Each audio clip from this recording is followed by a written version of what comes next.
Fala, filhotes, vocês estão vivos? No vídeo de agora nós vamos falar um pouquinho sobre o critério ou o princípio de falseabilidade de Karl Popper. Tem um sujeito aí que acho que acompanha e é fã do Pirula que está me enchendo o saco. Ele me encheu o saco por conta do meu vídeo de crítica ao Pirula, dizendo que o Pirula não entende nada de design inteligente, filosofia da religião, de ciência da religião, porque ele coloca todo mundo do design inteligente dentro do mesmo pacote, como se fosse todos aqueles fundamentalistas norte-americanos que querem substituir o ensino de evolução, da teoria da evolução, pelo ensino do design inteligente, como se isso fosse um ensino ou algo científico, ou pelo menos apresentar as duas teorias, a teoria da evolução junto com a teoria do design inteligente nas aulas de religião. Claro que existe esse bando de retardado lá nos Estados Unidos, inclusive foi um processo judicial lá, onde perderam os defensores do design inteligente, e ele falou que depois que o sujeito assumisse aqui, o Pirula fala, ele iria implantar isso na ciência, porque dirigindo a CAPES ele poderia privilegiar bolsas nessa área de estudo de design inteligente, na área de biologia, que algo não tem nada a ver, né? No próprio vídeo eu falo sobre isso, sobre como a maior parte dos defensores historicamente, desde Anaxágoras na Grécia Antiga, até os mais atuais como o Alvin Plantinga, nenhum deles defendem o design inteligente contra a ciência, contra a teoria da evolução, apresentam isso como uma hipótese lógica, filosófica, uma hipótese religiosa, mas não uma hipótese científica. Por quê? Porque não tem um caráter de empiricidade. E aí, para o Popper, um dos critérios fundamentais para que algo seja considerado científico é o critério de falseabilidade, ou seja, algo só pode ser considerado científico se ele for passível de falsificação ou de falseamento, né? Então vamos ver aqui esse texto, né, uma crítica à falsabilidade, do Douglas Rodrigues Aguiar de Oliveira, do site, né, acho que é site mesmo, do blog Universo Racionalista. Todos, com exceção dos pós-modernos, apreciamos a verdade, ao ponto de depreciar ou mesmo punir os mentirosos. Mas ao mesmo tempo todos sabemos que fora da matemática, a exatidão é tão escorregadia como a justiça, a honestidade e o desinteresse. Todos estes são ideais dos quais podemos e devemos aproximar-nos, embora temos sempre a ilusão de alcançá-los. De fato, talvez possamos acumular elementos de prova em favor de uma teoria física, biológica ou sociológica, mas jamais poderemos prová-la conclusivamente e definitivamente do modo que se demonstram os teoremas matemáticos. E aí, né, dando continuidade na crítica, ele falou que eu tinha falado que o positivismo tem algo a ver com Karl Popper. Na verdade, ele tenta fazer um pós-positivismo. O positivismo começa ali com Comte, depois Durkheim, tem os neopositivistas que vão colocar a ciência como princípio absoluto e o princípio de verificação como princípio praticamente absoluto ou como critério de cientificidade. Aí o povo vai criticar. Não é a verificabilidade de uma teoria que prova que ela é científica, mas a possibilidade dela ser falseada, né? Aí é isso que nós vamos falar aqui. Popper não tem nada a ver com positivismo, nem com neopositivismo, ele é um crítico do neopositivismo. Mas, nesse texto aqui, o Douglas vai mostrar pra gente como a teoria da falsibilidade é extremamente limitada. O máximo que podemos esperar nas ciências fatuais são verdades parciais ou aproximadas, tais como a Terra esférica e o preço de uma mercadoria inversamente proporcional à sua demanda. Esta é a razão para a diferença. As verdades matemáticas dependem apenas das hipóteses e definições que quisermos detectar ou decretar, enquanto que a verdade dos enunciados dos fatos depende do mundo, que não é da nossa conta.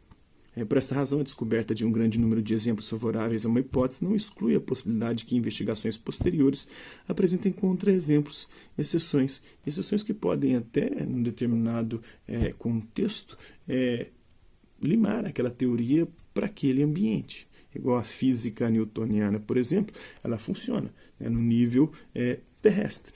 Mas no nível micro da física quântica, ela não funciona da mesma maneira. Assim como no nível macro, da teoria da relatividade de Einstein, também as coisas funcionam numa outra perspectiva, numa outra lógica. Então as exceções vão mostrando, depende da perspectiva, né? Em outras palavras, um alto grau de confirmação não garante a verdade de uma proposição. Mostra apenas que ela é plausível. E o Pirula, ele defende tanto o positivismo, na treta que ele fez recentemente com Paulo Graudelli, quanto o popperismo. E ambas são extremamente falhas, limitadas, assim como a própria falsibilidade, né? Essa dificuldade para alcançar verdades exatas e definitivas acerca do mundo real sugeriu ao célebre filósofo Karl Popper, que viveu entre 1902 e 1994, que o máximo que podemos pedir de uma proposição referente aos fatos é que ela resista às tentativas de falseá-la.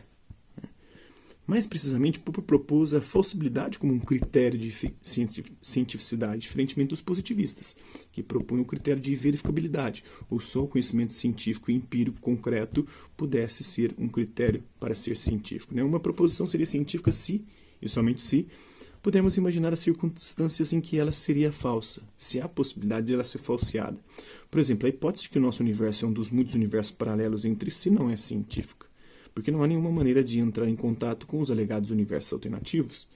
Segundo Popper, não haveria um paraíso de enunciados factuais. Apenas existiria o inferno das falsidades e o purgatório das conjecturas para falsear. Essa doutrina é chamada de falsificacionismo. Também poderia ser chamada de masoquismo gnoseológico, porque é certo que os cientistas procuram verdades, ainda que sejam aproximadas, e triunfam na medida em que as encontram. Por exemplo, de acordo com Popper, a hipótese de que a Terra é plana teria sido científica antes da viagem de Magalhães, porque era falseável uma vez a viagem de circunnavegação da Terra, porque era falseável uma vez que se podia imaginar uma viagem ao redor do mundo. Na minha opinião, não era, e isto por uma razão diferente, porque era incompatível com a maior parte do saber científico da época. De fato, contradizia a suposição da antiga astronomia grega de que a Terra é um corpo tão redondo como os chamados corpos celestes. A hipótese da Terra plana era popular e estava escrita na Bíblia, mas os astrônomos sabiam que era falsa muito antes de Magalhães dar a volta ou fazer sua viagem de circunnavegação do globo.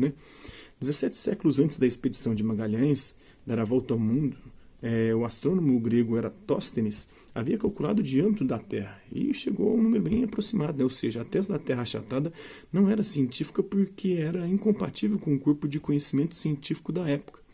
Creio que a falsibilidade não seja necessária nem suficiente para a cientificidade. Por outro lado, há o que eu chamo de coerência externa ou compatibilidade com a maior parte do conhecimento científico atual. A falsibilidade não é necessária para a cientificidade porque há hipóteses científicas tais como a existência de certas coisas ou processos, por exemplo, planetas extrasolares, ondas gravitacionais, células que emergem para a automontagem de compostos químicos e etc., que são apenas confirmáveis, porém são compatíveis com a maior parte do conhecimento científico. Além disso, as hipóteses de alto nível, tais como a mecânica quântica e a biologia molecular, não são testáveis por si mesmas. Para submetê-las à prova, deve-se enriquecê-las com premissas que representam características particulares do objeto estudado. Ademais, é preciso operacionalizá-las, ou seja, traduzir alguns termos teóricos a termos empíricos, por exemplo, transformar temperaturas em escalas de colunas termométricas. A falsibilidade não é suficiente. Há hipóteses não científicas, tais como a determinação da personalidade pelos astros ou pelo treinamento dos esfíncteres, que foram refutadas há muito tempo, mas nenhuma delas é compatível com a maior parte do conhecimento científico. Ademais, a falsificação, a falsibilidade não é mais conclusiva do que a confirmação, do que a verificação. Na verdade, todos sabemos que há erros de observação e de cálculo. Infelizmente, nem Popper, nem os positivistas, nem os neopositivistas, a quem critico, tiveram em conta os distintos tipos de erros que afetam os dados empíricos. Por isso, Popper acreditou que os resultados negativos são definitivos e os positivistas afirmaram que os positivos é que são. Estritamente falando, o critério popperiano de falsibilidade aplica-se exclusivamente às chamadas hipóteses nulas, de forma que as variáveis A e B não estão associadas entre si. Na verdade, a primeira coisa que um cientista faz quando é confrontado com uma delas é tentar falseá-la.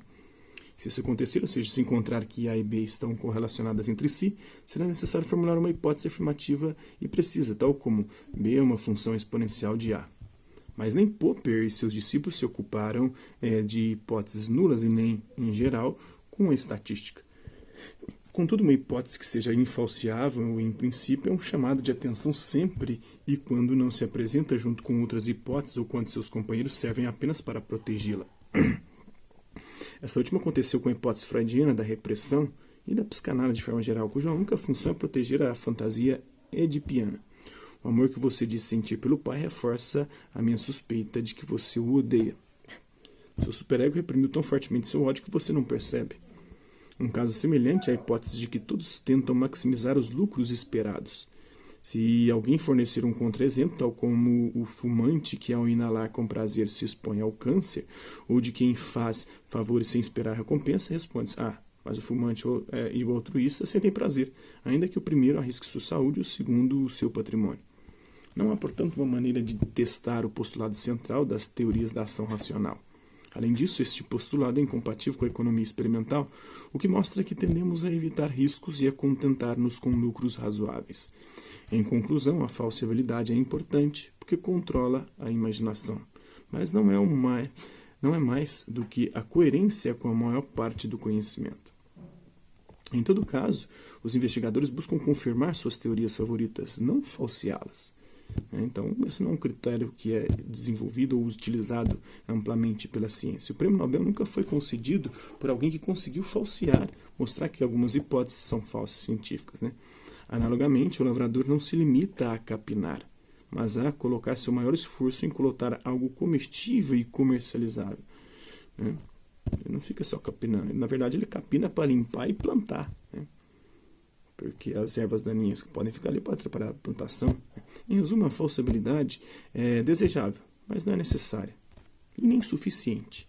Muito mais importantes são a confirmabilidade ou a verificacionalidade, o verificacionismo, e a coerência com a maior parte do saber de seu tempo, coisa que é o design inteligente por parte desses loucos lá dos Estados Unidos, que depois se espalhou para o mundo inteiro, e tem representantes aqui no Colégio Mackenzie, inclusive o cara lá, mas não sei se ele vai trazer isso para a ciência brasileira, mas não tem coerência com a maior parte do saber vigente, com os contributos da ciência no momento presente, ou aquilo que a ciência entende como verdade ou verdade provisória do momento presente, como algo que é testado, que mesmo com as suas falhas, com as suas limitações, com os seus pontos cegos, ainda é a melhor explicação para alguma coisa, como a teoria da evolução. Ainda é a melhor explicação sobre como se desenvolveu a vida na Terra.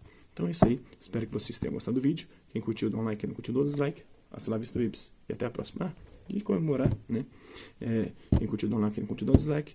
Quem se interessar pelo conteúdo do canal, só se inscrever, ativar o sininho e guardar os próximos vídeos, as próximas notificações. Deixe também seus comentários, dizendo o que você tem achado dos vídeos, sugestões de temas e assuntos para serem abordados em vídeos posteriores. E colabore com o nosso canal, compartilhe os nossos vídeos e ajude-nos a chegar ao maior número de pessoas possíveis.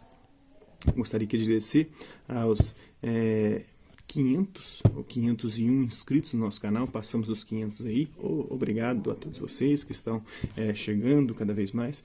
E agradecer também aqueles que hora outra por conta de conteúdo passam por aqui, deixando sua visualização, seu like, seu dislike, seus comentários, e aqueles que compartilham nossos vídeos, compartilham nosso canal, seja aqui nessa plataforma, no YouTube e outras redes sociais. No mais, é isso aí. Hasta la vista, bem, e até a próxima. É pouco, 501 é pouco comparado à pirula, comparado até o próprio universo racionalista, que foi onde que eu tive a treta com esse cara, que ele veio primeiro falar da minha crítica aqui, a minha crítica ao pirula no meu post, e depois no post do universo racionalista ele veio criticar o meu comentário, onde eu falava que já tinha criticado o positivismo e a critério de falsibilidade do pirula, e como isso já era ultrapassado. Mas fica aí a resposta para você, meu amigo. Se você quiser estudar mesmo e ler, estiver interessado, tá aí. Hasta la vista, babies, e até a próxima.